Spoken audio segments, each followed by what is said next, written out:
High বন্ধুরা, আমার নাম হচ্ছে এমডি আয়ান। আমি 10 কাঠা মাটিতে ঝিঙে চাষ করেছি। দেখতেই পাচ্ছ ঝিঙের রেজাল্ট কীরকম।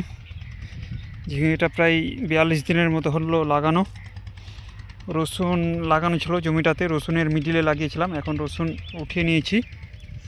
রসুন ওঠানোর পর ঝিঙেটা মাচা করেছি। রৌদ্র প্রচুর, তার জন্য একটু সমস্যা হচ্ছে কথা বলতে। যাই হোক, আজকে পুরো ভিডিওটা বিস্তারিত করে দেখাবো আমি কীরকম ঝিঙে চাষ করেছি। প্রথমত মালচিং করেছি ঝিঙেটার মাচা করার পর, কারণ এখন এপ্রিল মে মাস, যে কোনো মুহূর্তে বৃষ্টি হতে পারে এবং বৃষ্টির কারণে আমার শশা গাছ মারা গেছে। তার জন্য আমি সর্বপ্রথম মালচিং করেছি। মালচিং করার পর মাচা করেছি। মাচা করার সিস্টেমটা কীরকম করেছি একটু দেখিয়ে দেব। আমি প্রথমত দুই সাইডে তার দিয়ে টানা দিয়েছি। টানা দেওয়ার পর সুতো দিয়ে টানা দিয়েছি। দেখছো সুতোর গ্যাপিং প্রায় 4 থেকে 5 ইঞ্চির মতো, কোনোটা 6 ইঞ্চি 7 ইঞ্চি হয়েছে, কারণ ছোটো ছোটো বাচ্চাই করেছিল, তার জন্য গ্যাপিংটা একটু বেশি হয়ে গেছে। যাই হোক, ঝিঙের রেজাল্ট দেখছো কীরকম। ঝিঙেটা আমি নিয়েছিলাম শতাব্দী বীজ, যেটা ঝিঙে লম্বা হবে এবং খাওয়ার খুবই ভালো হবে।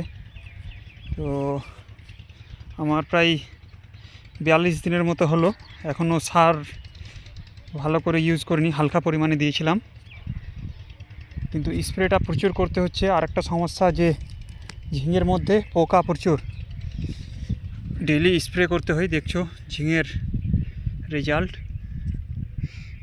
এবং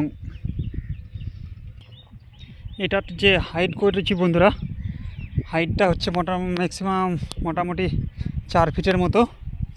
এবং খুঁটোগুলো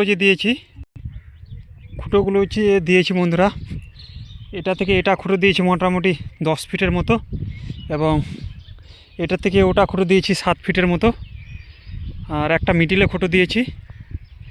এবং দুই সাইডে তার মোটা দিয়েছি, মিডিলে একটু মিহি, কারণ খরচা যেটা বাজেট ওটা কম হয়েছে। এবং এই দিকে দিয়েছি লাল সুতো, যেটা টায়ারের সুতো বলে, আর ওই দিকে দিয়েছি হাফটা বনশি সুতো। তো খরচা সব বেশি কম হয়েছে বনশি সুতোতে এবং বেশি হয়েছে টায়ারের সুতোতে, কিন্তু টায়ারের সুতোর রেজাল্টটা একটু বেশি ভালো এবং বনশির সুতোর রেজাল্টটা একটু কম, কারণ ওটা বসে যায়, লদকায় যায়, এবং টায়ারের সুতোটা টান হয়ে থাকে। আর একটা জিনিস, টানাটা এখনও দিইনি, টানাটা দিব। এই জায়গাটা থেকে টানাটা দিলে সুতোগুলো টান হবে এবং নিচে ঝুলবে না। আর ঝিঙেগুলো যে আছে, ঝিঙেগুলো এখনও হারভেস্ট করিনি, হারভেস্ট করব।